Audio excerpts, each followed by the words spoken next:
আর তার ছেলে একটা তো মারা গেছে, যে অর্থ পাচার করেছিল সিঙ্গাপুর থেকে, সেই অর্থ কিছু আমরা উদ্ধার করে আনতে পেরেছিলাম।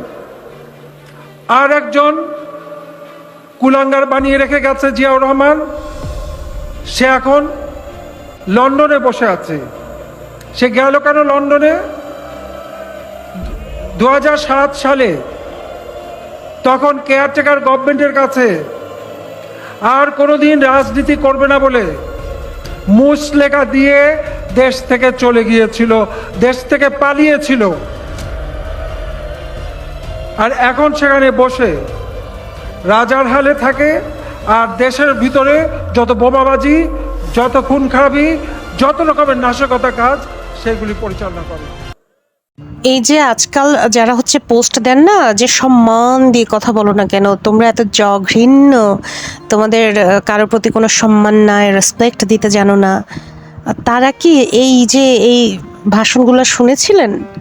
এখানে তো হাজার হাজার মানুষ উপস্থিত আছে, এগুলো তো ইউটিউব, ফেসবুকে সব জায়গায় গেছে। আপনারা কি আপনাদের এই নানিকে বলছিলেন যে নানি, আপনি যে গ্রাম্য খ্যাত মহিলাদের মতো করে কথা বলেন, এইভাবে মুখ টুক বাঁকাইয়া আঙ্গুল উঁচাইয়া, এগুলো আসলে মানুষকে খুব নেগেটিভ একটা মেসেজ দিচ্ছে।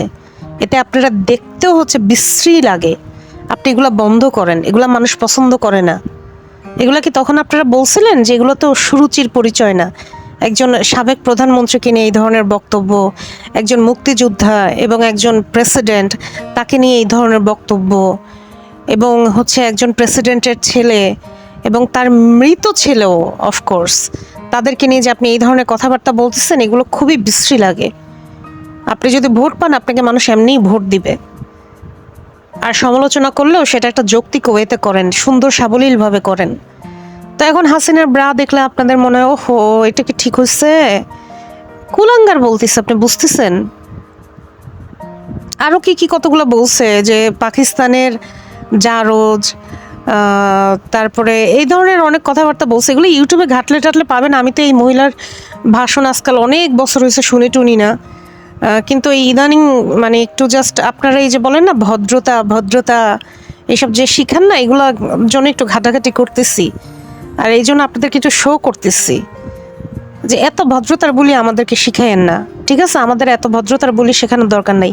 আমাদের যিনি খালেদা জিয়া, তার মুখের ভাষা কেমন, তার রুচি কেমন আমরা জানি। শহীদ প্রেসিডেন্ট জিয়াউর রহমানের মুখের ভাষা কেমন ছিল জানি। তারেক রহমানেরটা অত জানতাম না, কিন্তু ইদানিং মাশাল্লাহ জানতেছি। সো আপনারা যে আমাদেরকে এত মিথ্যা কথা বলছেন, এত জুজুর ভয় দেখাইছেন, এত কিছু বলছেন, সেগুলো আমাদের খুব ভালো মতো বোঝা হয়ে গেছে। আমরা আগে থেকেই বুঝছি, এখন কিছু কিছু জেনারেশন যারা জানতো না, তারা আরও ক্লিয়ার হয়েছে। তো এইসব ভদ্রতার বাণী আমাদেরকে শিখায় না। আপনাদের নেতা, আপনারা বলতেছেন যে শেখ মুজিব হচ্ছে সারা বাংলাদেশের নেতা, উনি একজন রাজনৈতিক নেতা, উনি আপনাদের নেতা, উনি কেন সারা বাংলাদেশের নেতা হইতে যাবে? উনি যদি সারা বাংলাদেশের নেতাই হইতো, তাহলে তো আওয়ামী লীগ ব্যতীত আর কোনো দলই থাকতো না। আপনারা করেন, ওনাকে সম্মান টম্মান করেন, যা খুশি করেন, কিন্তু আরেকজনকে করতে বাধ্য করতেছেন কেন? এই যে জিয়াউর রহমানকে অসম্মান করার জন্য কত পায়তারা করলেন, পারছেন? তারেক রহমানের নামে, বেগম জিয়ার নামে কত কথাবার্তা বলছেন, পারছেন? তেমনি জোর করে মিথ্যা কথা বলে কারো সম্মানও যেমন হানি করা যায় না, তেমনি জোর করে আইন বানিয়ে, এখানে সেখানে মূর্তি বানিয়ে, রাস্তাঘাট নোংরা করে, বিশ্রী করে, হাজারটা ব্যানার ফেস্টুন টানিয়েও, টাকা পয়সার মধ্যে ছবি টবি ছাপিয়েও, তারপর হচ্ছে মামলা, ডজন খানেক মামলা দিয়েও জোর করে কারো থেকে সম্মান আদায় করা যায় না। ধন্যবাদ, সবাই ভালো থাকবেন। ও হ্যাঁ, লাস্ট কথা হচ্ছে, সম্মান একটা দ্বিপাক্ষিক ব্যাপার। সম্মান পাইতে হলে সম্মান দিতেও হয়। অতীতে কি করছেন, নিজেদের আমলনামাটা একটু ভালো মতো চেক করেন।